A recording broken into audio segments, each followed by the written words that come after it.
আসমান জমিন সূর্য চন্দ্র নক্ষত্রের ধ্বংস হওয়া অপরিহার্য। তো পৃথিবীর ধ্বংস সুনিশ্চিত।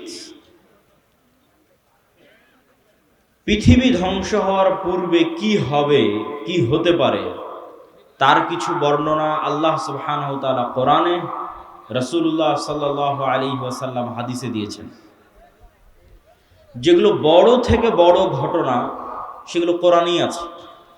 ইজাস সামাউ ফাতারাত ওয়া ইযাল কাওয়াকিবু ইনতাসারাত ওয়া ইযাল বিহারু ফুজ্জিরাত ওয়া ইযাল কুবুরু বু'থিরাত ইযা যুলজিলাতিল আরদু জিলজালাহা ওয়া আখরাজাতিল আরদু আথকালাহা ওয়া ক্বালাল ইনসানু মা লাহা আল কারিআতু মাল কারিআহ ওয়া মা আদরাকা মাল কারিআহ ইয়াওমা ইয়াকুনুন নাসু কাল ফারাশিল মাবথুথ ওয়া তাকুনুল জিবালু কাল ইহনিল মানফুশ।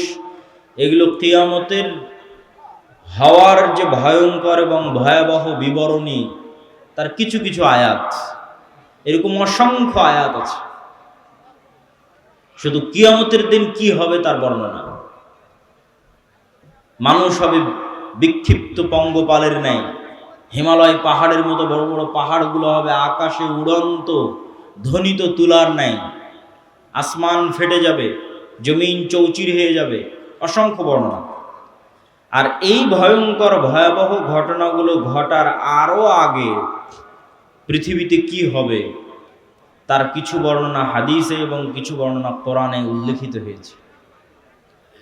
আজকে আমরা পৃথিবী ধ্বংসের পূর্ব মুহূর্তে পৃথিবীতে সংঘটিত এটির উপরে সংক্ষিপ্ত আলোচনা তুলে ধরার চেষ্টা করব ইনশাআল্লাহ। ওয়ামা তৌফিকি ইল্লা বিল্লাহিল আলিয়্যিল আযীম। রাসূলুল্লাহ সাল্লাল্লাহু আলাইহি ওয়াসাল্লাম, ভাই এখানে দিয়েন না ভাই। রাসূলুল্লাহ সাল্লাল্লাহু আলাইহি ওয়াসাল্লাম বলেছেন, ইসলামের প্রথম যেই মালার যে বিভিন্ন দানা থাকে, একটা যদি গলায় মালা দিই তার অনেক দানা, ইসলামের প্রথম যে দানাটি পতন ঘটবে সেটি হচ্ছে খেলাফা। আর ইসলামের শেষ যে দানাটির পতন ঘটবে সেটা হচ্ছে সালাত। তথা এমন একটা সময় আসবে যখন মানুষ সালাত আদায় করবে না, কেউ না, একজনও নয়। আর প্রথম যেটার পতন ঘটে গেছে সেটা হচ্ছে খেলাফা। কিন্তু কিয়ামতের পূর্ব মুহূর্তে রাসূলুল্লাহ সাল্লাল্লাহু আলাইহি ওয়াসাল্লামের ভবিষ্যৎবাণী অনুযায়ী আবারও খেলাফত প্রতিষ্ঠিত হবে আলা মিনহাজিন নবুওয়াহ।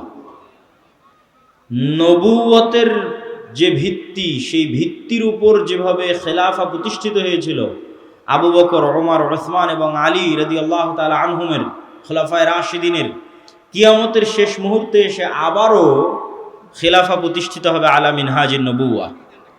আর কোরআনে বলা আল্লাহর ওয়াদা পূর্ণ হবে। কোরআনে বলা আল্লাহর ওয়াদা কি? হুয়াল্লাযী আরসালা রাসূলাহু বিল হুদা ওয়া দীনিল হক লিইয়ুযহিরাহু আলাদ দীনি কুল্লিহি ওয়ালাউ কারিহাল মুশরিকুন ওয়ালাউ কারিহাল কাফিরুন। মুহাম্মদ সাল্লাল্লাহু আলাইহি ওয়াসাল্লাম যে দ্বীন নিয়ে এসেছেন, এই দ্বীন সারা পৃথিবীর সকল দ্বীনের উপর বিজয়ী হবে। আল্লাহ সুবহানাহু তাআলা এই দ্বীনকে, কোরআনকে নূর বলে সম্বোধন করেছেন। আল্লাহু মুতিম্মু নূরিহি, এই নূরে একদিন পরিপূর্ণতা দেওয়া হবে। মধ্যে অনেক উত্থান পতন যাবে, অনেক দুঃখ কষ্ট যাবে, কিন্তু শেষে এই নূরে পূর্ণতা দেওয়া হবে। এবং পৃথিবীর এমন কোনো মাটির ঘর, এমন কোনো পাকা ঘর বাকি থাকবে না যেখানে ইসলাম প্রবেশ করবে না। তো এই দিন যেহেতু আসেনি, সেহেতু এই দিন আসবে। তো কিয়ামতের পূর্ব মুহূর্তে যে সমস্ত ফিতনা সংঘটিত হবে তার বর্ণনা দিতে গিয়ে রাসূলুল্লাহ সাল্লাল্লাহু আলাইহি ওয়াসাল্লাম বলেন, উ'দুদ সিত্তাম বাইনি ওয়া বাইনাল কিয়ামাহ, তোমরা 6টা জিনিস গণনা করে রাখো আমার এবং কিয়ামতের মধ্যে অবশ্যই সংঘটিত হবে। 1, মাউতি, আমার নিজের মৃত্যু। মুহাম্মদ সাল্লাল্লাহু আলাইহি ওয়াসাল্লামের নবী হিসেবে প্রেরিত হওয়া, মুহাম্মদ সাল্লাল্লাহু আলাইহি ওয়াসাল্লামের মৃত্যু, নবী হওয়া এবং মৃত্যুবরণ কিয়ামতের বড় আলামতগুলোর একটি বড় আলামত। আগের যুগে এক নবীর মৃত্যু হলে মানুষ আর এক নবীর অপেক্ষা করত, আর মুহাম্মদ সাল্লাল্লাহু আলাইহি ওয়াসাল্লাম যেহেতু শেষ নবী, সেহেতু তার মৃত্যুর পরে আমরা আর এক নবীর অপেক্ষা করব না কিয়ামতের অপেক্ষা? কিয়ামতের অপেক্ষা। তাহলে মুহাম্মদ সাল্লাল্লাহু আলাইহি ওয়াসাল্লামের মৃত্যুর পরেই কিয়ামত, 10 দিন পরে হোক, 10 বছর পরে হোক, 10,000 বছর পরে হোক, 10 লক্ষ বছর পরে হোক, কিন্তু মুহাম্মদ সাল্লাল্লাহু আলাইহি ওয়াসাল্লামের মৃত্যুর পরেই কিয়ামত, এটাই সত্য। আর আগের নবীদের ক্ষেত্রে এক নবীর মৃত্যুর পরে আর এক নবী, আর এক নবীর মৃত্যুর পরে আর এক নবী, শেষ নবীর মৃত্যুর পরে কিয়ামত। যেহেতু শেষ নবীর মৃত্যু হয়ে গেছে প্রায় 1400 বছর, সেহেতু এটি নিশ্চিত করে মানুষ বলতে পারবে না যে কখন কিয়ামত হবে, কিন্তু যে কোনো সময় হঠাৎ কিয়ামত হয়ে যাবে, বাগতাতান, হঠাৎ। আল্লাহ সুবহানাহু ওয়া তাআলা কোরআন মাজিদে বলেছেন যে হঠাৎ কিয়ামত কায়েম হয়ে যাবে। প্রিয় উপস্থিতি, 1 নাম্বার মুহাম্মদ সাল্লাল্লাহু আলাইহি ওয়াসাল্লামের মৃত্যু, 2 নাম্বার ফাতহু বাইতুল মুকাদ্দাস। স্বেচ্ছাসেবকদের প্রতি আহ্বান জানাবো, ডানে ভিড় বেশি হচ্ছে, তথা আমার ডানে, এই ভিড়গুলোকে পিছনের দিকে নিয়ে গেলে সবচেয়ে ভালো হয়। স্টেজেও যারা দায়িত্বশীল আছেন তারা স্বেচ্ছাসেবকদের দিয়ে এই কাজটা একটু করিয়ে নেন। 2 নাম্বার হচ্ছে মসজিদে আকসা বিজয় হবে আমার এবং কিয়ামতের মধ্যে। রাসূল সাল্লাল্লাহু আলাইহি ওয়াসাল্লাম যখন মারা যাচ্ছেন তখন মসজিদে আকসা বিজয় হয়নি, তখন মসজিদে আকসা খ্রিস্টানদের কাছে আছে, রোমান এম্পায়ার, তাদের অনেক পবিত্র জায়গা, ইহুদিদেরও পবিত্র জায়গা, খ্রিস্টানদেরও পবিত্র জায়গা। তাহলে মুহাম্মদ সাল্লাল্লাহু আলাইহি ওয়াসাল্লাম মসজিদে আকসা তার জীবদ্দশায় বিজয় করে যাননি, তাহলে মুহাম্মদ সাল্লাল্লাহু আলাইহি ওয়াসাল্লাম ভবিষ্যৎবাণী করছেন যে এটা বিজয় হবে। তো মুহাম্মদ সাল্লাল্লাহু আলাইহি ওয়াসাল্লামের পরে এক খলিফার পরে ওমর রাদিয়াল্লাহু তাআলা আনহুর যুগে মসজিদে আকসা বিজয় হয়। দ্বিতীয়বার আর একবার বিজয় হয় সুলতান সালাহুদ্দিন আইয়ুবীর যুগে। তৃতীয়বার আরো একবার বিজয় হতে পারে, আল্লাহু আলাম। মসজিদে আকসা বিজয় হবে। 3 নাম্বার, এমন ভয়ঙ্কর মহামারী, ছাগলে বা পশু প্রাণীতে যখন মড়ক লাগে, মুরগির খামারে যখন ভাইরাস ঢুকে মড়ক লাগে, তখন একটা মোরগও বাঁচে না। এরকম ভয়ঙ্কর মহামারীতে পৃথিবী সাফ হয়ে যাবে। পৃথিবীতে যা মানুষ বেঁচে আছে তার অনেক অল্প মানুষ বেঁচে থাকবে। তো রাসূল সাল্লাল্লাহু আলাইহি ওয়াসাল্লামের মৃত্যুর পর থেকে নিয়ে আজ পর্যন্ত অসংখ্য মহামারী হয়েছে। তো যে কোনো মহামারী বড় আকার ধারণ করলেই সাহাবায়ে কেরাম বা আলেম ওলামা মনে করতেন এটি সেই মহামারী, কিন্তু ভয়ঙ্কর ভয়াবহ মহামারী হবে এটি ঠিক। তারপরে রাসূল সাল্লাল্লাহু আলাইহি ওয়াসাল্লাম বললেন, এমন এক ফিতনা দেখা দিবে যেই ফিতনা আরবের প্রত্যেক ঘরে প্রবেশ করবে। আরবের একটি ঘরও বাকি থাকবে না, খালি থাকবে না, যেই ঘরে এই ফিতনা প্রবেশ করবে না। কিছু আলেম ওলামা ব্যাখ্যা করেছেন এই ফিতনা মোবাইলের ফিতনা, কেউ ব্যাখ্যা করেছেন এই ফিতনা যুদ্ধ বিগ্রহ, মারামারি, গন্ডগোল, সেই ফিতনা, তথা এমন গৃহযুদ্ধ এবং এমন গন্ডগোল, এমন মারামারি দেখা দিবে, যেই মারামারি, যেই যুদ্ধে আরবের প্রত্যেক ঘর যুক্ত হয়ে যাবে। আরবের একটি ঘরও মুক্ত থাকবে না, পৃথিবীর সব ঘর নয়, আরবের প্রত্যেক ঘর যুক্ত হয়ে যাবে। তারপর রাসূল সাল্লাল্লাহু আলাইহি ওয়াসাল্লাম বললেন, সুম্মা হুদনাতুন বাইনাকুম ওয়া বাইনার রোম, তারপর একটা চুক্তি হবে, ঐতিহাসিক চুক্তি তোমাদের মধ্যে আর রোমানদের মধ্যে।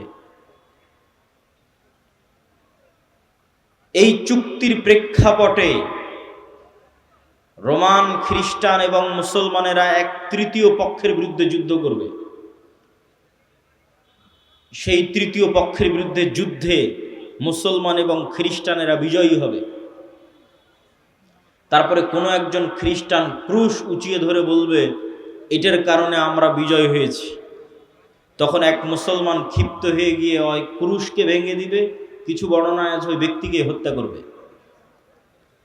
স্বেচ্ছাসেবক ভাইদের অনুরোধ করবো আপনারা পিছনে বসার ব্যবস্থা করেন, বসার ব্যবস্থা না থাকার কারণে মানুষ দাঁড়িয়ে আছে। তো ক্রুশ ভেঙে ফেলা অথবা ক্রুশ উত্তোলনকারী ব্যক্তিকে হত্যার মাধ্যমে রোমান, খ্রিস্টান এবং মুসলমানেরা মুখোমুখি দাঁড়িয়ে যাবে।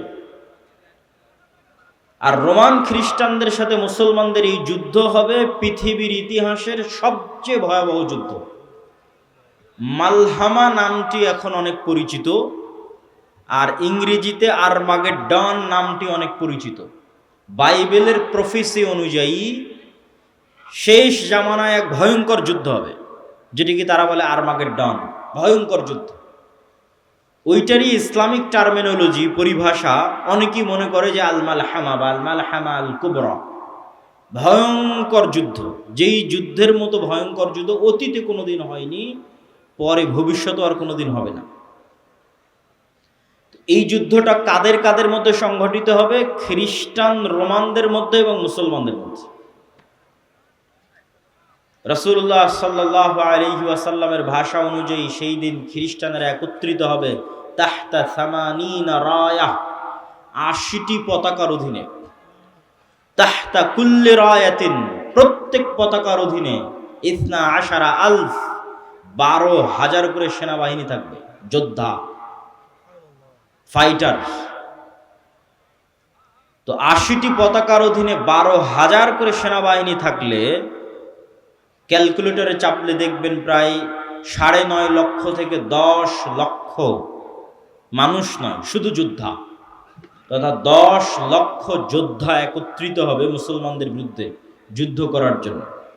রাসূল সাল্লাল্লাহু আলাইহি ওয়াসাল্লাম এই যুদ্ধের জায়গার নামও বলে দিয়েছেন, বলেছেন লা তাকুমুস সাআ, ততদিন কিয়ামত হবে না, যতদিন না হাত্তা তুকাতিলুনার রোম, যতদিন না তোমরা রোমানদের বিরুদ্ধে যুদ্ধ করেছো, বিল আমাক আও বিদাবেক, আমাক এবং দাবেক নামক জায়গায় যতদিন না তোমরা রোমানদের বিরুদ্ধে যুদ্ধ না করেছো, ততদিন কিয়ামত হবে না। তো এই আমাক এবং দাবেক নামক জায়গাটি বর্তমান সিরিয়া এবং তুরস্কের সীমান্তবর্তী অঞ্চল। সিরিয়ার সীমান্তবর্তী ইদলিব, আলেপ্পো, আরবিতে বলে হালব, ইংরেজিতে বলে আলেপ্পো। এই হালব বা আলেপ্পোর হচ্ছে তুরস্কের সাথে লাগানো একটি সিরিয়ার শহর। এই সীমান্তবর্তী অঞ্চলেই এই জায়গাগুলো আছে মর্মে যারা ইতিহাসবিদ, যারা মানচিত্র নিয়ে গবেষণা করেন তাদের দাবি। আল্লাহু আলাম।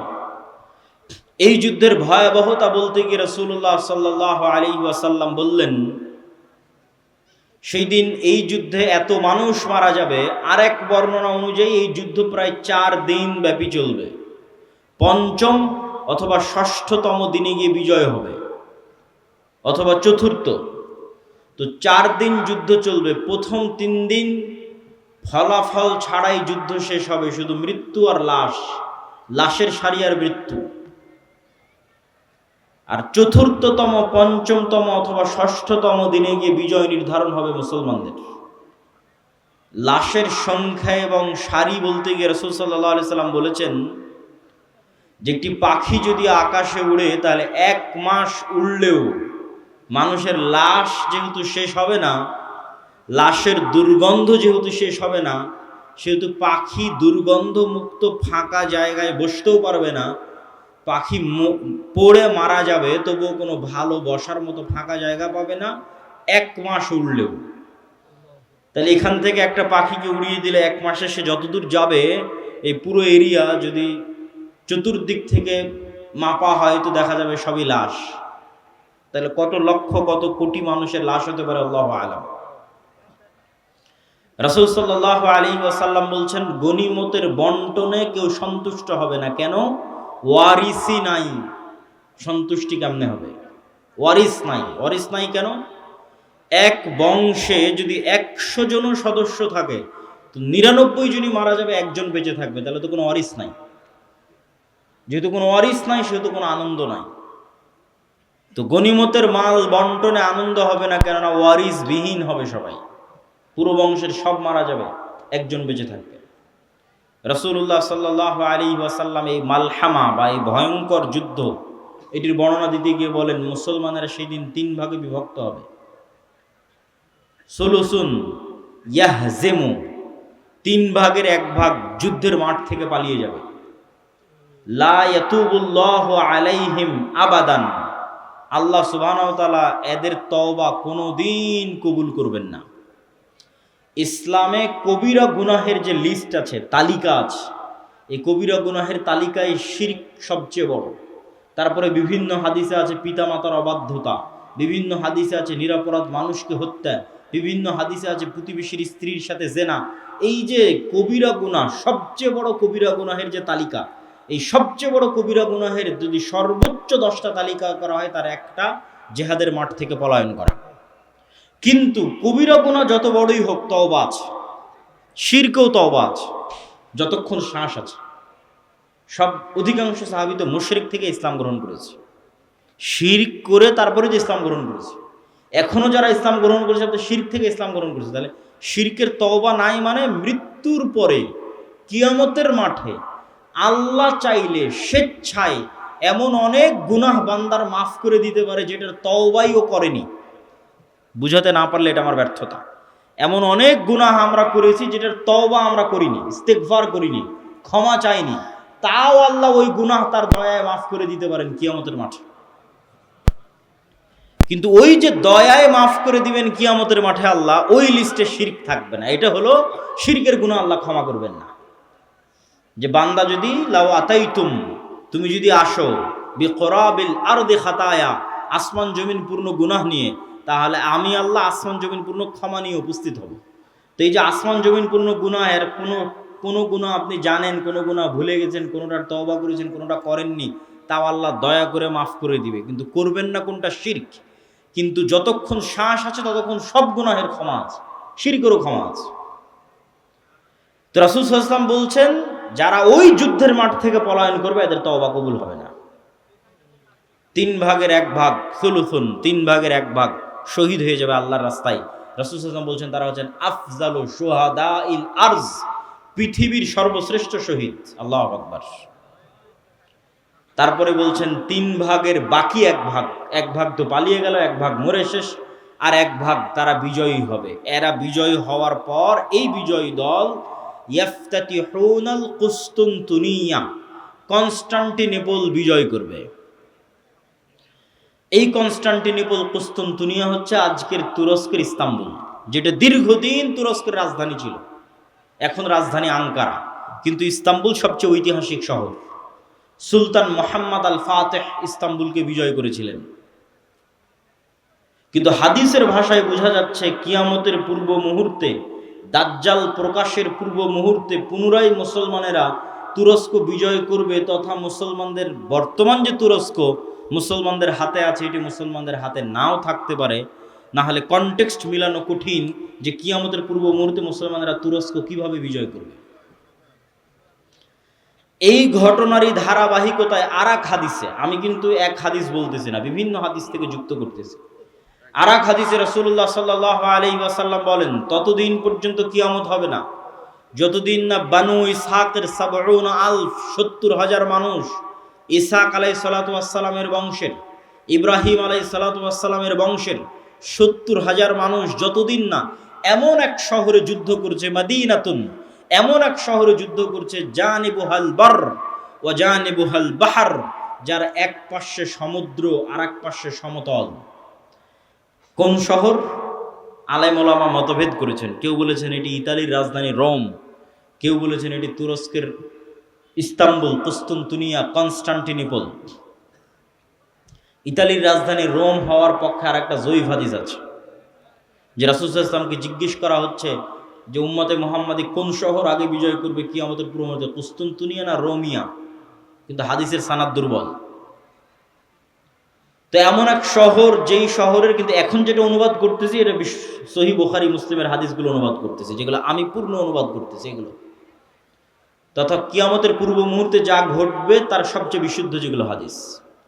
রাসূল সাল্লাল্লাহু আলাইহি ওয়াসাল্লাম বললেন এমন এক শহর বিজয় করবে বানু ইসহাকের, ইব্রাহিম আলাইহিস সালাতু ওয়াস সালাম, ইসহাক আলাইহিস সালাতু ওয়াস সালামের বংশের 70,000 মানুষ, যেই শহরের এক পাশে সমুদ্র আর এক পাশে সমতল, কিন্তু ওই যুদ্ধ হবে বিদুন সিলাহ, লা ইয়ারমুনা আইয়ু সাহমিন, না তারা কোনো তীর নিক্ষেপ করবে না তরবারি চালাবে, কোনো অস্ত্র ছাড়া বিজয় হবে। কিসের মাধ্যমে বিজয় হবে?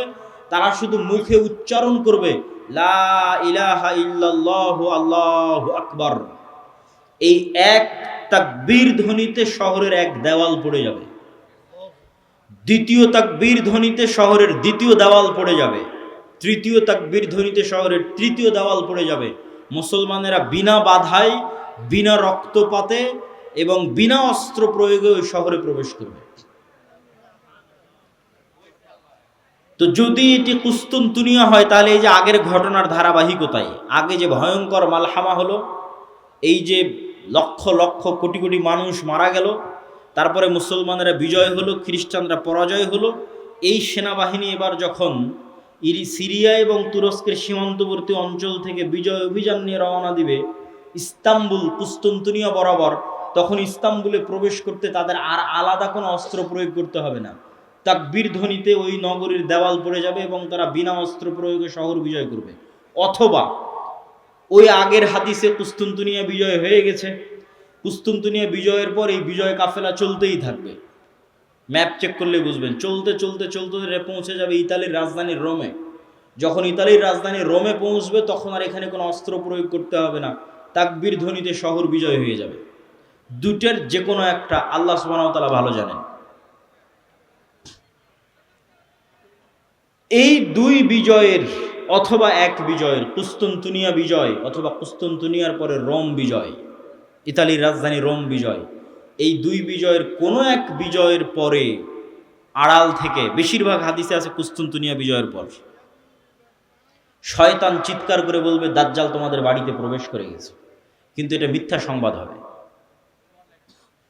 কিন্তু তখন তৎকালীন এই মুজাহিদ বাহিনী যারা যুদ্ধ করতেছে, তাদের যিনি নেতা থাকবেন, তিনি 10 জন অশ্বারোহীকে রওনা করিয়ে দিবেন দাজ্জাল সত্যি সত্যি বের হয়েছে কিনা এটা অনুসন্ধান করার জন্য। তো রাসূলুল্লাহ সাল্লাল্লাহু আলাইহি ওয়াসাল্লাম বলছেন, এই যে 10 জন বের হবে, আসমাহুম ওয়া আসমা আবাইহিম, এদের নাম, এদের বাপ দাদার নাম, এদের গায়ের রং, এদের ঘোড়ার গায়ের রং সব আমি এখন বলে দিতে পারবো, এখন যেন আমি দেখতে পাচ্ছি। কিন্তু তিনি বলেননি।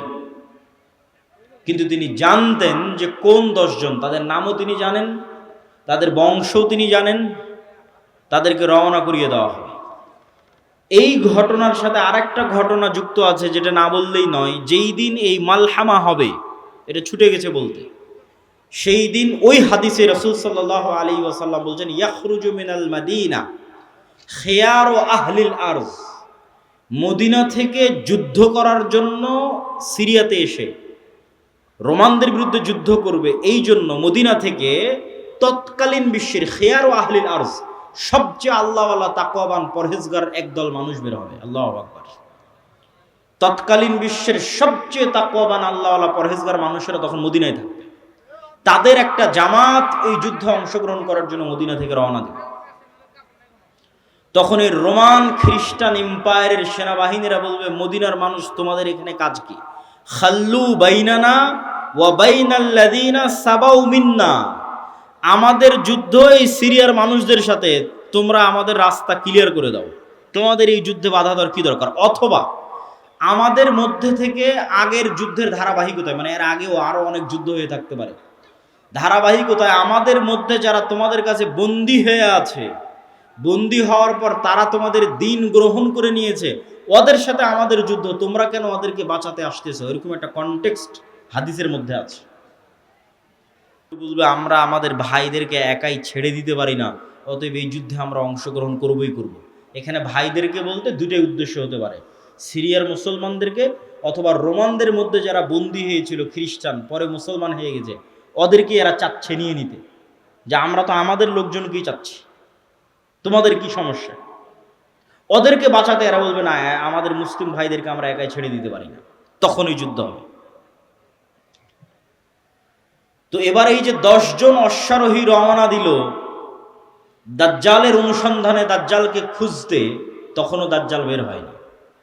তো কিন্তু মুজাহিদ বাহিনী হতবিহব্বল, তটস্থ, হতভম্ব হয়ে যাবে, কেননা দাজ্জালের ফিতনা পৃথিবীর সবচেয়ে বড় ফিতনা। আদম আলাইহিস সালাতু ওয়াস সালাম যেই ফিতনায় পা দিয়ে জান্নাত থেকে বের হয়ে গেছেন, ওটাও ফিতনা। আল্লাহ বললেন এই গাছের নিকটে আসিও না, এই গাছের ফল খেও না। খেয়ে নিলেন, তো ফল খেতে নিষেধ করাটা ফিতনা, খেয়ে নিলেন, ফিতনায় পড়ে গেলেন, ফিতনা থেকে বাঁচতে পারলেন না। কাবিল হাবিলকে হত্যা করলো, এটাও ফিতনা। নূহ আলাইহিস সালাতু ওয়াস সালামের কওম আগের যুগের সৎ কর্মশীল পরহেজগার বান্দাদের মূর্তি বানিয়ে পূজা করতে লাগলো, ওটাও ফিতনা। লূত আলাইহিস সালাতু ওয়াস সালামের কওম জেনায় লিপ্ত হয়ে গেল, এটাও ফিতনা। কিন্তু এগুলো একটাও ফিতনা দাজ্জালের ফিতনার মতো বড় নয়, এটা বুঝতে হবে। দাজ্জালের ফিতনা আকবারু ফিতান আলা ওয়াজহিল আরজ। আদম আলাইহিস সালাম যেই ফিতনায় পা দিয়েছেন ওইটার চাইতে, কাবিল যে ফিতনায় পা দিয়েছিল ওইটার চাইতে, নূহ আলাইহিস সালামের কওম যে ফিতনায় পা দিয়েছিল ওইটার চাইতে, আদ সামুদ কওমে লূত তারা যেই ফিতনায় পা দিয়েছিল ওইটার চাইতে সবচেয়ে বড় ফিতনা দাজ্জালের ফিতনা। আর এই ফিতনা মোকাবেলা করবে উম্মতে মুহাম্মদ, সর্বশ্রেষ্ঠ উম্মত মোকাবেলা করবে পৃথিবীর সবচেয়ে বড় ফিতনার। কেন দাজ্জালের ফিতনা সবচেয়ে ভয়ঙ্কর, এটা বুঝতে হবে আপনাকে। আমি স্বেচ্ছাসেবক ভাইদের আবারও দৃষ্টি আকর্ষণ করছি যে আমাদের ডানে লোকজনের সংখ্যা বেশি হয়ে যাচ্ছে, পিছনে একটু বসার ব্যবস্থা এবং বামে এখনো ফাঁকা আছে, বামে একটু বসার ব্যবস্থা এবং মানুষজনকে এইদিকেও একটু বসার জন্য উদ্বুদ্ধ করা। প্রিয় উপস্থিতি, কেন দাজ্জালের ফিতনা সবচেয়ে ভয়াবহ? দেখেন, কওমের নূহ আলাইহিস সালামের কওম যখন বড় বড় আল্লাহওয়ালা পীর বুজুর্গ দিনদার মানুষের মূর্তি বানালো, তখন তারাও জানতো যে মূর্তির কোনো ক্ষমতা নাই। ইয়া আবাতি লিমা তা'বুদু মা লা তাসমাউ। ইব্রাহিম আলাইহিস সালাম বাপকে বলছে, হে আমার বাপ, এমন মূর্তির কেমনে ইবাদত করো যে শুনতেও পায় না, দেখতেও পায় না। তাহলে আগের যুগের মানুষ যে মূর্তির ইবাদত করতো অথবা এখনো করে, তাদের সাথে কোরআনের যে তর্ক বিতর্ক, ওই তর্ক বিতর্কের মানদণ্ড হচ্ছে তোমরা যেই সমস্ত বাতিল ইলাহের পূজা করো এদের রব হওয়ার ক্ষমতা নাই। রব হওয়ার ক্ষমতা নাই মানে কথা বলার ক্ষমতা নাই, শোনার ক্ষমতা নাই, দেখার ক্ষমতা নাই, সৃষ্টির ক্ষমতা নাই। এরা একটা মাছি বানাতে পারবে না, মশা বানাতে পারবে না, এরা একটা খেজুরের বিচির দানার উপরের যে পাতলা আবরণ থাকে ওটার পর্যন্ত এরা মালিক নয়। তাহলে যে রব নয় ও ইবাদতের যোগ্য কেমনে হয়? রব তো আমি, আসমান জমিন আমি বানিয়েছি, সূর্য চন্দ্র আমি বানিয়েছি, ইবাদত আমার করো, এই দিয়ে কোরআন পরিপূর্ণ। এটা মানুষের বুঝতে সহজ যে এর ক্ষমতা নাই, কেন এর ইবাদত করব। কিন্তু এই কনটেক্সট অচল হয়ে যাবে যখন দাজ্জাল আসবে। কেন দাজ্জাল রব যা যা করতে পারে তার প্রায় সব কিছুই করে দেখাবে। এই জন্য দাজ্জালের ফিতনা সবচেয়ে ভয়াবহ, ভয়ঙ্কর ফিতনা। মা কালী, মা দুর্গা আর শাহজালাল আর শাহপরাণ যাদেরই মানুষ আল্লাহ বাদ দিয়ে ইবাদত করছে, আর ঈসা আলাইহিস সালাতু ওয়াস সালাম আর মারিয়াম আলাইহিস সালাতু ওয়াস সালাম আর যাদেরই ইবাদত করছে, তারা কেউ এখন আপনাকে দেখাতে পারবে না যে আমি আকাশকে আদেশ দিলাম আকাশ বৃষ্টি বর্ষণ করবে, আমি জমিনকে আদেশ দিলাম জমিন ফসল উৎপাদন করবে, জান্নাত দেখালাম জান্নাতে ঢুকে যাও, জাহান্নাম দেখালাম জাহান্নামে ঢুকে যাও, মৃতকে জীবিত করে দিলাম। এইরকম একচ্ছত্র কন্ট্রোল যা একমাত্র রবের থাকে তার কারণ নাই, ফলত ওদেরকে বাতিল ইলাহ প্রমাণ করা সহজ। কিন্তু যখন একজন সত্যি সত্যি এগুলো আপনাকে করে দেখাবে, তখন আপনি ঈমান ধরে রাখতে পারবেন না। অনেকগুলো কারণ। এক নাম্বার কারণ, যারা ধরেন আগে থেকেই শক্তিশালী কোনো কিছু দেখলেই আরে বাবা এ তো অনেক বড় উলিয়া উলিয়া কবিরাজ, অনেক কিছু করতে পারে, দেখলেই যাদের অন্তরে ভয় ঢুকে যায়, মনে হয় না এর কাছে মনে হয় কোনো ক্ষমতা আছে, এরা তো এমনি দাজ্জালের পূজা করবে। যারা যুগ যুগ মূর্তির পূজা করেছে, মাজারের পূজা করেছে, এদের বাধা হবে না। ওরা দাজ্জালের ক্ষমতা পাওয়ার দেখে মনে করবে অনেক বড় উলিয়া আল্লাহ চলে এসেছে, অনেক বড় কারামতে আউলিয়া চলে এসেছে, অতএব এখন আর ইবাদত করো, এখন আর পূজা করলে সমস্যা নেই। তো একদল তো এমনি পদভ্রষ্ট হয়ে যাবে। আরেক দল মানুষ থাকে যারা মোটামুটি আল্লাহর উপর ঈমান রাখে, কিন্তু ইস্তেকামা, ঈমানের উপর ইস্তেকামার জন্য সবর লাগে। সবর করার ক্ষমতা এবং সাহস এদের নাই। এদের দেখবেন এখন দুনিয়াবি ক্ষমতা যাদের কাছে, ওদের ওখানে গিয়ে সিজদা দিচ্ছে। আজ থেকে ৬-৭ মাস আগে ১৬ বছর যাদের কাছে ক্ষমতা ছিল ওদের কাছে গিয়ে সিজদা দিয়েছে। ক্ষমতার বাইরে এরা চিন্তা করতে পারে না। ক্ষমতা যেখানে, এদের কেবলা এবং মারকাজ সেখানে। এবং আপনি যদি নিজের জায়গায় দাঁড়িয়ে চিন্তা করেন, আজকে তেলের যে সংকট, আমি দাজ্জালের ফিতনার ভয়াবহতা বোঝানোর জন্য আপনাকে বলতেছি, তেলের যে সংকট, মাঝে মধ্যে আমার মনে হয় আল্লাহ আমাদের ফিতনা থেকে হেফাজত করুক। যে এখন যদি কেউ এসে বলে, আব্দুল্লাহ তোমার গাড়িতে তো তেলের দরকার, তো এইটা করলে তোমাকে তেল দেওয়া হবে, ধরো তুমি আর 500 টাকা বেশি দিলে তেল দিয়ে দেবো, বা তুমি এই অপরাধটা করলে তোমাকে তেল দিয়ে দিব। তো কত মানুষ বলে, ঠিক আছে ভাই সমস্যা নেই, আমার গাড়িতে তেল দেন, আমি করে দিচ্ছি। এখন কোনো একটা দেশকে যদি বলা হয় যে সব তেলের কন্ট্রোল আমার হাতে, এটা করো, তেল পাবা, নাহলে কিন্তু আবাদও বন্ধ হয়ে যাবে। আমরা মনে করি তেল মানে দিয়ে শুধু গাড়ি চলে। পেট্রোকেমিক্যাল থেকে সকল সার উৎপাদন হয়, সব কোনো সারই আর তৈরি হবে না। তো সার না হলে আপনি চাষ করবেন কি দিয়ে? স্যালো মেশিন স্টার্ট না দিলে পানি তুলবেন কোথায় থেকে? তো তেল মানে শুধু গাড়ি নয়, সবই। এখনকার আধুনিক সভ্যতার সবই তেল। তা আমি তেল দিব না আপনাকে, তা আপনিও বুঝতে পারছেন যে আপনি সবই করে ফেলবেন তেল নেওয়ার জন্য। তো কোরআন এবং হাদিসে তো এর চেয়ে বড়টা বলা আছে, তেলের কথা বলা নেই। সরাসরি আকাশের বৃষ্টির কথা বলা আছে, জমিনের ফসলের কথা বলা আছে ডাইরেক্ট। যে দাজ্জাল ইরাক এবং শাম এই দুই দেশের মধ্যের সীমানা দিয়ে যেতে থাকবে। কোনো এক নগরীর মানুষের কাছে এসে বলবে, এই তোমরা আমার উপর ঈমান আনছো? তারা বলবে, জি জাহাপনা, জি প্রভু, আপনার উপর ঈমান আনলাম। ওদের জন্য দাজ্জাল টাকা পয়সা, ধন দৌলত, রুজি রুটির এত বড় ব্যবস্থা উন্মোচন করে দিবে যে মৌমাছির ঝাঁক যেভাবে মধুর পিছনে ছুটে, ধন সম্পদ টাকা পয়সা ওই শহরের মানুষের পিছনে ওইভাবে ছুটবে। এবার অতিক্রম হতে হতে আর এক শহরে আসবে, সেই শহরের মানুষকে বলবে, আমার উপর ঈমান আনয়ন করছো? তারা বলবে, না, আমরা রব্বুল আলামিনের উপর ঈমান রাখি। দাজ্জাল বলবে, আকাশ এখানে বৃষ্টি বর্ষণ বন্ধ করে দাও, জমিন এখানে ফসল উৎপাদন বন্ধ করে দাও, খাবার দাবার বন্ধ, টাকা পয়সা বন্ধ, সকল কিছু বন্ধ, মোবাইল বন্ধ, ইন্টারনেট বন্ধ। আজকের যুগে যদি কল্পনা করেন, এখনই আপনি ঈমান ধরে রাখতে পারবেন না, যখন ঘটবে তখনকার কথা তো বহু পরে। তো শাম অঞ্চলের মানুষেরা না খেতে পেয়ে ধনুক চাবিয়ে খাবে, তীর চাবিয়ে খাবে। তীর তো খাওয়ার জিনিস না, ধনুক তো খাওয়ার জিনিস না, কিন্তু গাছের পাতাও যেহেতু উৎপন্ন হবে না, তো কি খাবে? গাছের পাতাও তো উৎপন্ন হবে না। তো এ হলো দাজ্জালের ফিতনা, পৃথিবীর সবচেয়ে ভয়ঙ্কর এবং ভয়াবহ ফিতনা। দাজ্জালের ফিতনা সম্পর্কে বলতে গিয়ে দুইটা হাদিস না বললেই না। একটা হাদিসে রাসূলুল্লাহ সাল্লাল্লাহু আলাইহি ওয়াসাল্লাম বলছেন যে দাজ্জাল পৃথিবীতে 40 দিন সফর করবে। 40 দিনের প্রথম দিন হবে 1 বছর, দ্বিতীয় দিন হবে 1 মাস, তৃতীয় দিন হবে 1 সপ্তাহ। আর দাজ্জালের গতি হবে কাগাইসিন ইস্তাদবারাতহুর রিহ, এমন মেঘমালা যেই মেঘমালাকে ঝড়ো বাতাস উড়িয়ে নিয়ে যাচ্ছে। এই যে কয়দিন পরে কালবৈশাখী ঝড় হবে, আকাশে তাকিয়ে দেখবেন ঝড়ের সময় মেঘ কত দ্রুত চলে। তো ঝড়ের বাতাসে যে মেঘ খুব দ্রুত চলে, এরকম দ্রুত গতি হবে দাজ্জালের। তো আল্লাহর নবী মেঘের সাথে তুলনা দিয়েছেন। এখন যন্ত্র দিয়ে মেঘের মতো আকাশে উড়বে, না দাজ্জাল নিজেই আকাশে উড়বে, আল্লাহু আ'লাম, আল্লাহ সুবহানাহু ওয়া তাআলা ভালো জানেন। কিন্তু দাজ্জালের আগমনে পৃথিবীতে এত ব্যাপক বৈপ্লবিক পরিবর্তন হবে যে পৃথিবীর দিন 1 বছরের সমান হয়ে যাবে। এটা হঠাৎ করে আল্লাহর আদেশে, কোনো কারণ ছাড়াই আল্লাহ বলবেন দিন এখন তুমি 1 বছরের সমান হও, এরকম নয়। আল্লাহ লাতিফ, প্রত্যেকটা জিনিস ঘটনা পরম্পরায় হয়, মানুষ দেখবে এটা স্বাভাবিক।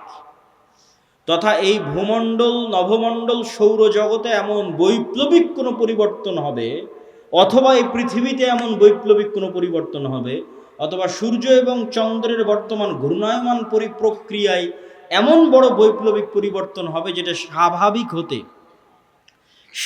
হতে সময় লাগবে। 1 দিন হবে 1 বছর, তারপরের 1 দিন হবে 1 মাস, তারপরের 1 দিন হবে 1 সপ্তাহ, তারপরে স্বাভাবিক। ওইটার আগে কিছু একটা ঘটবে। দাজ্জালের আগমনই ওই রকম ভয়ঙ্কর এবং ব্যতিক্রম হবে। আল্লাহু আ'লাম সেটা কি হবে। দাজ্জালের বিষয়ে আরেকটি হাদিসে রাসূলুল্লাহ সাল্লাল্লাহু আলাইহি ওয়াসাল্লাম, যেটা তামিম আদ-দারির হাদিস, যারা 30 দিন সমুদ্রে লাইবা বিহিমুল মাউজ শাহরান কামিলান, সমুদ্রের ঝড়ো বাতাস এবং ঢেউ 1 মাস যাবৎ তাদেরকে কোথায় নিয়ে গেছে কোনো কন্ট্রোল ছিল না নৌকার উপর।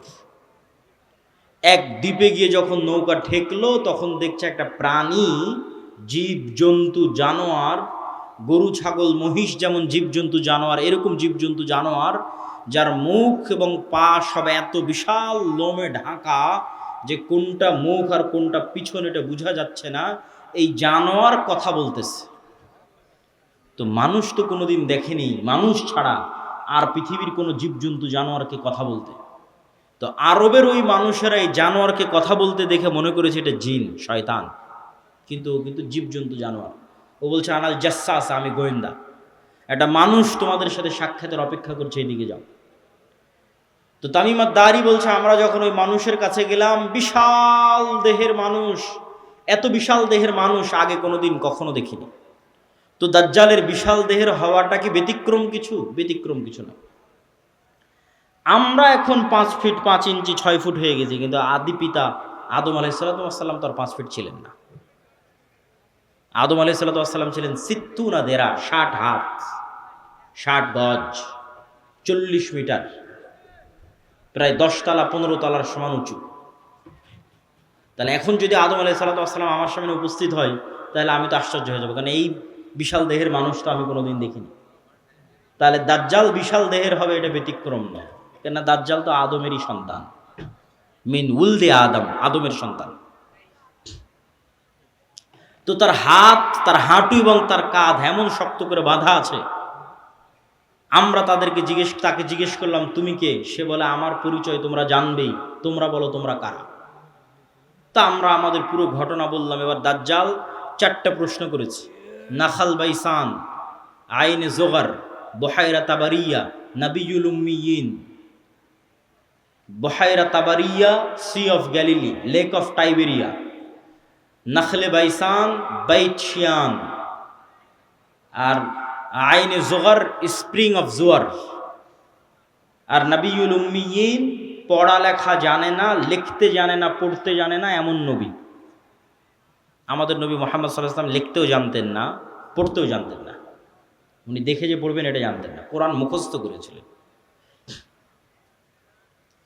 প্রিয় উপস্থিতি, তো দাজ্জাল তাদেরকে এই যে 4টে জিজ্ঞেস করলো, 4টে জিজ্ঞাসার প্রথম 3টে জিজ্ঞাসার সাথে পানি কানেক্টেড আছে, পানি এবং চাষ কানেক্টেড আছে। সি অফ গ্যালিলি, পানির উৎস, বহাইরা তাবারিয়া, ইসরায়েলের সীমানার মধ্যে। এখন এটা ইসরায়েলের সীমানার মধ্যে। বাইবেলের প্রফেসি অনুযায়ী তথা বাইবেলের বর্ণনা অনুযায়ী ঈসা আলাইহিস সালাম যত মুজিজা দেখাতেন সব এই সাগরে, এই সাগরের আশেপাশে, এই লেক, এই হ্রদ, এই খালের আশেপাশে। তো দাজ্জাল বলছে একদিন এখানে পানি থাকবে না। এখন পানি দাজ্জাল আসার আগেই শেষ হবে সেটা ঠিক না, আসলে না, দাজ্জাল আসার শেষ হবে না। কেন আরাক হাদিসে বলতেছে ইয়াজুজ মাজুজ যখন বের হবে তখন ওরা বহাইরা তাবারিয়ার পানি খেয়ে শেষ করে দিবে, খেয়ে শেষ করে দিয়ে অন্যদিকে আগাবে পানি শেষ করার জন্য। তাহলে পানি যদি দাজ্জাল আসার আগেই শেষ হয়, তাহলে ইয়াজুজ মাজুজ আবার কোথায় পানি পাবে? এটাও তো একটা প্রশ্ন। কিন্তু দাজ্জাল বলছে এখানে একদিন পানি থাকবে না। তার মানে কি ইয়াজুজ মাজুজ এসে শেষ করবে ওটার ভবিষ্যৎবাণী, না দাজ্জাল আসার আগেই শেষ হবে?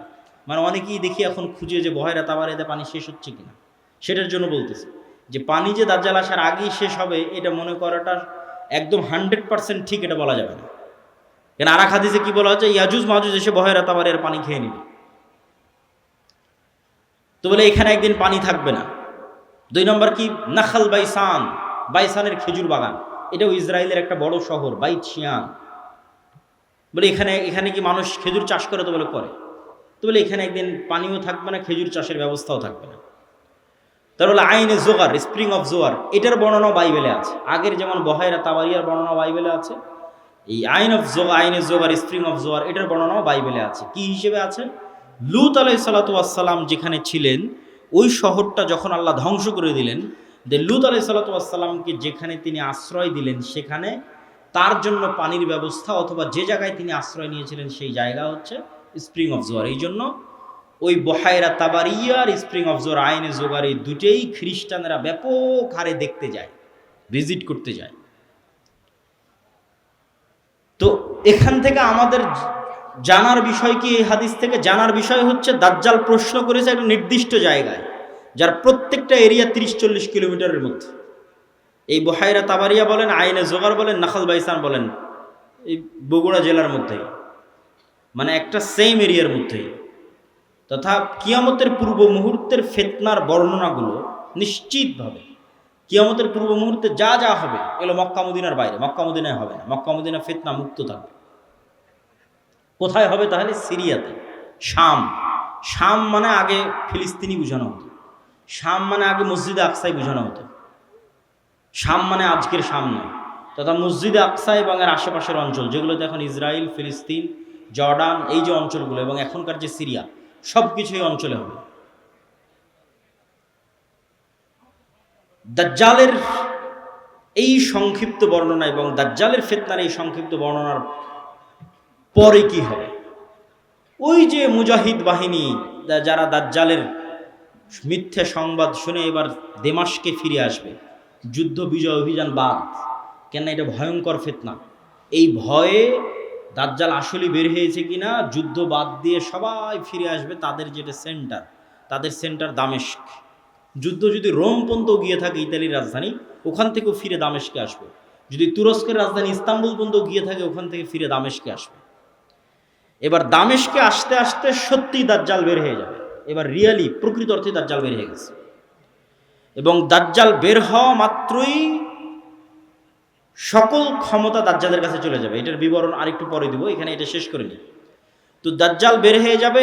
এই দামেস্কের মসজিদে ফজরের সালাতে যখন জামাত হবে, তখন এবার ঈসা আলাইহিস সালাম অবতীর্ণ হবেন। কেননা দাজ্জালের ফিতনা যেই লেভেলের অলৌকিক, ওইটা মোকাবেলা করার জন্য ওই লেভেলের অলৌকিক লাগবে। তথা দাজ্জালের এই ফিতনা মোকাবেলা ওই মুজাহিদরাও করতে পারবে না যারা ইস্তাম্বুল বিজয় করেছে, রোম বিজয় করেছে। এবং কিছু কিছু হাদিসের বর্ণনা অনুযায়ী তারা ভারতও বিজয় করতে পারে। মানুষের মাথায় একটা চিত্র আগে থেকে ঢুকে আছে যে দাজ্জাল যখন বের হবে পৃথিবীতে, তখন পুরো পৃথিবী দাজ্জালের কন্ট্রোলে থাকবে। এটা ভুল কথা। দাজ্জাল যখন বের হবে তখন পুরো পৃথিবী মুসলমানদের কন্ট্রোলে থাকবে। মানে মুসলমানেরা বিজয় করে শেষ করে দিবে, সব বিজয় করে ফেলবে। মসজিদে আকসা বিজয়, ইস্তাম্বুল বিজয়, খ্রিস্টানরা তো পরাজিতই হয়ে যাবে, ইতালির রাজধানী রোম বিজয়, ভারত বিজয়, পুরো পৃথিবীতে মুসলমানদের জয় জয়কার থাকবে। হাদিস থেকে আমি যতটুকু চিন্তা ভাবনা করে দেখেছি, এটাই বেশি খাপ খায়, এটাই বেশি মিলে, যে দাজ্জাল বের হওয়ার পূর্বে, ইমাম মাহদি আসার আগেই, অথবা ইমাম মাহদির সাথী, অথবা ইমাম মাহদি সহ, যেটাই বলেন, দাজ্জাল এবং ঈসা ইসলাম আসার পূর্বে পৃথিবী মুসলমানদের, মসজিদে আকসা মুসলমানদের, তুরস্ক মুসলমানদের, ইতালি, পুরো ইউরোপ মুসলমানদের, ভারত মুসলমানদের, সবই মুসলমানদের। মুসলমানদের বিজয় যখন সর্বোচ্চ স্তরে, এবং দাজ্জালের কোনো ষড়যন্ত্র যখন আর কাজে দিচ্ছে না, দাজ্জালের পক্ষ হয়ে পৃথিবীতে কাজ করবে এরকম কোনো বড় শক্তি আর পৃথিবীতে নাই, এবার নিজেই দাজ্জাল বের হয়ে আসবে। কেননা যারা দাজ্জালের পক্ষ নিয়ে কাজ করে তারা সব বিপদে পড়ে গেছে, কেননা বিজয় মুসলমানদের হয়ে গেছে। তো ইহুদিরাও এক মাসিহের অপেক্ষা করতেছে, বিপদ থেকে, বিপদে পড়লে বিপদ থেকে বাঁচায় যে সে মাসিহ, মাসিহ দাজ্জাল। খ্রিস্টানেরাও ঈসা মাসিহ, বিপদে পড়লে বিপদ থেকে বাঁচায় যে সেই মাসিহ ঈসা আলাইহিস সালাম বিপদ থেকে বাঁচাবে। খ্রিস্টানেরাও বিশ্বাস করে ঈসা আলাইহিস সালাম আবার আসবে, কিন্তু তারা এটা জানে না যে ঈসা আলাইহিস সালাম মারা যায়নি, জীবিত আছে। আমরা জানি ঈসা আলাইহিস সালাম মারা যাননি, জীবিত আছে। আর তারা মনে করে মরে গেছে, কিন্তু পুনর্জন্ম হয়ে পুনরায় ঈসা আলাইহিস সালাম পৃথিবীতে আসবে তাদেরকে বাঁচানোর জন্য, খ্রিস্টানদের বাঁচানোর জন্য। তাহলে সারা পৃথিবীর সবাই শেষ জামানার একজন বিশাল মাসিহের অপেক্ষায়। এবং আধুনিক এখনকার বিশ্বের যতগুলো নিউজ চ্যানেল রিপোর্ট, সবগুলোতেই বর্তমান যে যুদ্ধ চলতেছে, এই যুদ্ধ নিয়েও এই আলোচনাগুলো আমাদের দেশে নয়, এই অঞ্চলে নয়, ইউরোপ এবং আমেরিকায় আলোচিত হচ্ছে। যারা বিশ্ব শাসন করে তাদের কাছে, তাদের ভাষায় দাজ্জাল হচ্ছে অ্যান্টি ক্রাইস্ট ইংরেজিতে, আর মালহামা হচ্ছে আর্মাগেড্ডন, আর জেসাস ঈসা আলাইহিস সালাম উনি আসবেন। অ্যান্টি ক্রাইস্ট না আসলে জেসাস আসবে না। অ্যান্টি ক্রাইস্ট মানে দাজ্জাল। আর অ্যান্টি ক্রাইস্ট ততক্ষণ আসবে না যতক্ষণ না ইহুদিরা জেরুজালেমে একত্রিত হচ্ছে, এটা তাদের বিশ্বাস। ইভাঞ্জেলিক্যাল খ্রিস্টিয়ান যারা, যারা ইঞ্জিল কেন্দ্রিক খ্রিস্টান, তাদের বিশ্বাস। তো ফলত তাদেরও ঈসা আলাইহিস সালামকে নিয়ে আসতে হবে, ইহুদিদেরও একজন মাসিহ লাগবে। ফলত সবাই সেইটারকে সামনে নিয়ে কাজ করতেছে, যে ওইটা যত দ্রুত ঘটানো যাবে তত দ্রুত মনে করতেছে আমাদের বিজয়। কিন্তু সবার কামনা অনুযায়ী তো কাজ হবে না, সবার চাওয়া অনুযায়ী কাজ হবে না। কেননা সবাই ভুল বুঝবে, ভ্রান্তিতে পা দিবে। কি কি ভ্রান্তিতে পা দিবে বলি? ইহুদিদের আসল মাসিহা যিনি, আসল মাসিহ যিনি, তিনি তো চলে এসেছেন, কিন্তু তারা তো গ্রহণ করেন। ইহুদিদের প্রকৃত মাসিহ তো ছিল মুহাম্মদ সাল্লাল্লাহু আলাইহি ওয়াসাল্লাম নিজেই। মুহাম্মদ সাল্লাল্লাহু আলাইহি ওয়াসাল্লামের অপেক্ষায় তারা মদিনায় গিয়ে বসে থাকতো, অনেক আগে গিয়ে বসেছিল, ইমান তো আনেনি। তো এরা তো মাসিহকে চিনতে পারে, ঈসা আলাইহিস সালাম তো মাসিহ চিনতে পারেন, ইমান আনেনি, ঈসা আলাইহিস সালামকে হত্যা করার চেষ্টা করেছে, নিকৃষ্ট। তো এই জন্য এদের সঠিক মাসিহ এরা পাবে না, এরা দাজ্জালকেই মনে করবে আমাদের মাসিহ, কিন্তু দাজ্জাল তো হবে ভ্রান্ত। এই জন্য দাজ্জালের অনুসারী কারা হবে? ইহুদিরা। রাসূল সাল্লাল্লাহু আলাইহি ওয়াসাল্লাম বলছেন, ইয়াতবাউদ দাজ্জাল ৭০ আলফা ইহুদ মিন আসবাহান। ইরানের ইস্পাহান শহরের ৭০,০০০ ইহুদি দাজ্জালের অনুসারী হবে। তাহলে ইহুদিরা দাজ্জালকে মাসিহ মনে করে দাজ্জালের অনুসারী হবে, কিন্তু দাজ্জাল তো পরাজিত হবে। কিন্তু প্রথম প্রথম যখন দাজ্জাল আসবে তখন তো সব ক্ষমতা দাজ্জালের হাতে, ফলত যে কেউ পথভ্রষ্ট হয়ে যাবে। তো এই অংশের সামারিটা করি। এই অংশের সামারি হচ্ছে, দাজ্জাল এবং ঈসা আলাইহিস সালাম আসার পূর্বে মুসলমানেরা পৃথিবী বিজয় করবে এবং ইহুদি এবং খ্রিস্টানরা বিপদে পড়বে। যেহেতু ইহুদি এবং খ্রিস্টানরা বিপদে পড়বে, বিশেষ করে ইহুদিরা, তো এখন ইহুদিদের বাঁচানোর জন্য দাজ্জাল বের হবে। এবং যেহেতু দাজ্জালের পক্ষে কাজ করার মতো আর পৃথিবীতে কেউ অবশিষ্ট নাই, এই জন্য এবার দাজ্জাল নিজেই বের হবে। দাজ্জাল যখন নিজেই বের হবে তখন এক নিমিষে, এক সেকেন্ডে সকল ক্ষমতা দাজ্জালের কাছে চলে যাবে। মুসলমানেরা হতভম্ব, হতবিহব্বল হয়ে যাবে। আকাশও বৃষ্টি বর্ষণ করে না, জমিনও ফসল উৎপাদন করে না, দুর্ভিক্ষই নিয়তি ইমান নিয়ে বাঁচার জন্য। তথা সেই সফল যে বলবে আমি মরতে প্রস্তুত কিন্তু ইমান বিক্রি করতে প্রস্তুত নই। সেই সফল যার একটা টাকার প্রতি অবৈধ লোভ নাই, অবৈধ একটা টাকার প্রতি ন্যূনতম লোভ নাই। আপনি নিজেই নিজের আত্মা এবং নাফসকে চেক করেন যে আপনার একটা টাকার প্রতি যদি, অবৈধ টাকার প্রতি যদি ন্যূনতম লোভ থাকে, আপনি দাজ্জালের ফিতনা থেকে বাঁচতে পারবেন না। পরকালে যার বিশ্বাস সর্বোচ্চ পর্যায়ে, পরকালে যার বিশ্বাস সর্বোচ্চ লেভেলে, ও দাজ্জালের ফিতনা থেকে বাঁচতে পারবে। আসহাবুল উখদুদ ওয়াস সামাই যাতিল বুরুজ ওয়াল ইয়াউমিল মাউউদ ওয়া শাহিদু ওয়া মাশহুদ কুতিলা আসহাবুল উখদুদ। ওদের বলা হলো হয় ঈমান না হয় সামনে আগুন, ঝাঁপিয়ে পড়ো। তো ওরা বলল আমরা আগুনেই ঝাঁপিয়ে পড়ব। তো ওরা আগুনে কেমনে ঝাঁপিয়ে পড়বে, এটা ছাড়া সম্ভব নয় ঝাঁপিয়ে পড়া, যদি ওই আগুনে জান্নাত না দেখে। আর নিজের বাড়িতে যে এসি রুম আছে ওখানে জাহান্নামের আগুন জ্বলতেছে। তো ওরা এটা বিশ্বাস করে যে আমি যদি আমার এসি রুমে ফিরে যাই ইমান পরিত্যাগ করে, তাহলে ওই এসিরা বাতাস নয়, ওটা জাহান্নামের আগুন। আর যদি সামনের আগুনে ঢুকে যায় তাহলে এটা আগুন নয়, এটা জান্নাত। তো এই সেম ঘটনা তো দাজ্জালের সময় হবে। দাজ্জালের জান্নাতে যে ঢুকবে ও ঢুকে গেল জাহান্নামে, আর দাজ্জালের জাহান্নামে যে ঢুকবে ও ঢুকে গেল জান্নাতে। তাহলে পরকালের উপর ইয়াকিন না থাকলে তো আপনি দাজ্জালের ফিতনা থেকে বাঁচতে পারবেন না। তাহলে এবার দাজ্জালের আবির্ভাবের পর সারা পৃথিবীর সব মুমিন মুসলমান বিপদে, কোনো খাবার নাই, অসহায়, কিচ্ছু নাই। এবার বিপদগ্রস্ত মুমিন মুসলমানদের বাঁচানোর জন্য আসবে ঈসা আলাইহিস সালাম। এই হলো প্রেক্ষাপট। তাহলে শুরুতে বিপদে ইহুদি খ্রিস্টানেরা, বাঁচাতে আসবে দাজ্জাল। সব ক্ষমতা তখন দাজ্জালের কাছে। বিপদে এবার মুসলমানেরা। কোন মুসলমানেরা? যারা সব দেশ বিজয় করে শেষ করে দিয়েছে। তুরস্ক বিজয় করেছে, মসজিদে আকসা, ভারত, তারপরে ইতালি, সব বিজয় শেষ করে দিয়েছে। ওরা এখন চরম বিপদে। এবার ওদেরকে বাঁচানোর জন্য আসবে ঈসা আলাইহিস সালাম। ঈসা আলাইহিস সালামও এমন অলৌকিক ক্ষমতা নিয়ে আসবেন যে তার নিঃশ্বাস যতদূর পর্যন্ত যাবে, নিঃশ্বাসে কাফের মারা যাবে। আল্লাহু আকবার, আল্লাহু আকবার। নিঃশ্বাসের স্পর্শে কাফের মারা যাবে, রাসূল সাল্লাল্লাহু আলাইহি ওয়াসাল্লাম বলছেন। আর ঈসা আলাইহিস সালামের অলৌকিকত্ব এত টপ লেভেলের হবে যে দাজ্জালকে আলাদা করে হত্যা করা লাগবে না। দাজ্জাল যদি শুধু দেখে ঈসা আলাইহিস সালামের দিকে, ইয়াজুবু কামা ইয়াজুবুল মা, পানিতে লবণ দিলে যেভাবে গলে যায় সেভাবে গলে যাবে, ছেড়ে দিলে গলেই মারা যাবে। কিন্তু ঈসা আলাইহিস সালাম ছাড়বেন না, নিজে হাতে হত্যা করবেন। যেখানে হত্যা করবেন ওটাও ইসরায়েলের সীমানার মধ্যে, ইসরায়েলের বর্তমান রাজধানী তেল আবিব থেকে অতি নিকটে বাবে লুদ নামক জায়গায় দাজ্জালকে ঈসা আলাইহিস সালাতু ওয়াস সালাম হত্যা করবেন। তো যেই ঈসা আলাইহিস সালাতু ওয়াস সালাম এবং যেই মুমিন মুজাহিদেরা পৃথিবীর সবচেয়ে বড় ফিতনা দাজ্জালকে হত্যা করবে, তাদেরকে এবার আল্লাহ বলবে, তোমরা তো এত বড় ফিতনা মোকাবেলা করলা, এখন আমার এমন একদল বান্দা বের হবে, ইয়াখরুজু ইবাদি লা ইয়াদানি লি আহাদিন, কারো পক্ষে সম্ভব নয় যে আমার ওই বান্দাদের মোকাবেলা করে। ঈসা আলাইহিস সালাম এত বড় নবী, তিনি পৃথিবীর সবচেয়ে বড় ফিতনা দাজ্জালকে হত্যা করলেন, তাকে আল্লাহ বলছে তুমিও পারবা না এখন যারা বের হবে। অতএব মুমিন মুজাহিদদের নিয়ে তুমি তুর পাহাড়ে আশ্রয় নাও। তাহলে ঘটনার ক্ষেত্রগুলো দেখেন, তুরস্ক এবং সিরিয়ার সীমান্তবর্তী অঞ্চল, সিরিয়ার রাজধানী দামেস্ক, মসজিদে আকসা, বাবে লুদ যেখানে দাজ্জালকে হত্যা করা হলো, তুর পাহাড়, এই এরিয়াগুলোতে এই ঘটনাগুলো ঘটতেছে। শেষ সময়ের ঘটনা এখানেই ঘটবে, শামে ঘটবে। তো তুর পাহাড়ে আশ্রয় নেওয়ার পর কারা বের হবে? ইয়াজুজ আর মাজুজ। ইয়াজুজ মাজুজের সংখ্যা কত বেশি? একটা সহিহ হাদিস বলবো আর একটা জয়ীফ হাদিস।